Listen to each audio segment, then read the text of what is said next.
ನಮಸ್ಕಾರ, ನೀವು ನೋಡ್ತಾ ಇದ್ದೀರಿ ಉಪ್ಪೆ ನ್ಯೂಸ್ ಚಾನೆಲ್. ನಾನು ನಿಮ್ಮ ಅನಿಲ್ ಕುಮಾರ್ ಸಿಂಧೆ. ಚುಡುಗುಪ್ಪ ಪಟ್ಟಣದಿಂದ ಶಾಂತಾಬಾದ್ವರೆಗೆ ರಸ್ತೆ ಡಾಂಬರೀಕರಣಕ್ಕೆ ಕ್ಷೇತ್ರದ ಶಾಸಕರಾದ ಸಿದ್ದಲಿಂಗಪ್ಪ ಪಾಟೀಲ್ ಅವರ ಹಸ್ತದಿಂದ ಗುದ್ದಲಿ ಪೂಜೆ.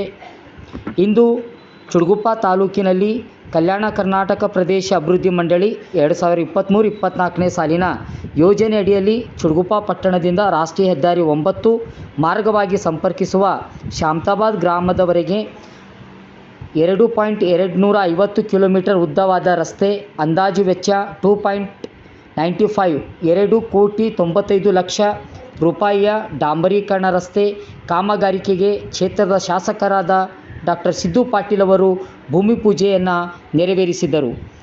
ಇಂದಿನ ಸದರಿ ಕಾರ್ಯಕ್ರಮದಲ್ಲಿ ಬಿಜೆಪಿ ಮಾಜಿ ಉಪಾಧ್ಯಕ್ಷರಾದ ವಿಶ್ವನಾಥ್ ಪಾಟೀಲ್, ನೂತನ ಜಿಲ್ಲಾ ಉಪಾಧ್ಯಕ್ಷರಾದ ಮಲ್ಲಿಕಾರ್ಜುನ್ ಪಾಟೀಲ್, ಎಪಿಎಂಸಿ ಮಾಜಿ ಅಧ್ಯಕ್ಷರಾದ ಭದ್ರೇಶ್ ಪಾಟೀಲ್, ಈ ಸಂದರ್ಭದಲ್ಲಿ ಲಕ್ಷ್ಮಣ್, ಮಹೇಶ್ ಮಹಾಜನ್, ಶಿವಕುಮಾರ್ ಚೆನ್ನೂರ್, ಪ್ರಶಾಂತ್ ಜವಳಿ, ಪರಮೇಶ್ವರ್ ಬಬಡಿ, ಸಚಿನ್ ಮಡ್ಪತಿ, ರಾಜಗೋಪಾಲ್ ಐನಾಪುರ್, ಸಾಯಿ ಶಿರ್ಕೆ, ಶಾಮರಾವ್ ಭುತಾಳೆ, ಅಮಿತ್ ತೊಗಲೂರ್, ಬಸಪ್ಪ ಪಡಿಗಿ, ಸಂಜು ಪಟ್ಟಣ್ಕರ್, ಶುಭಂ, ಕಿರಣ್, ನರಸಪ್ಪ, ರಾಜು, ಅಮರ್, ಶ್ರೀಕಾಂತ್, ತುಕಾರಾಮ್ ಬಡ್ಗು, ಪ್ರವೀಣ್ ರಾಜಪುರೆ ಹಾಗೂ ಪಟ್ಟಣದ ಮತ್ತು ಸಮಸ್ತ ಗ್ರಾಮಸ್ಥರು ಹಾಗೂ ಪಕ್ಷದ ಮುಖಂಡರು ಉಪಸ್ಥಿತರಿದ್ದರು.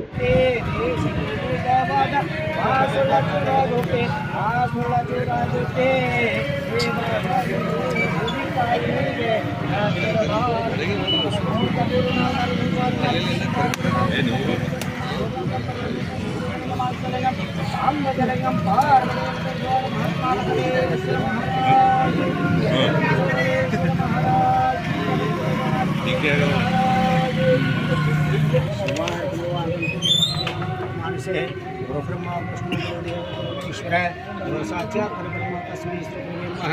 ओम प्रथमपादे संबोधिते शैलिवान सत्य हटं वर्तुनो ओदिन नाम से वस्त्र सत्य सत्पूजा मंगल श्री शैलेश्वर रे वह महादेवान भूतम नाम से जम्बो सागरम मान नंबर नमः भक्तवत शंकर महाय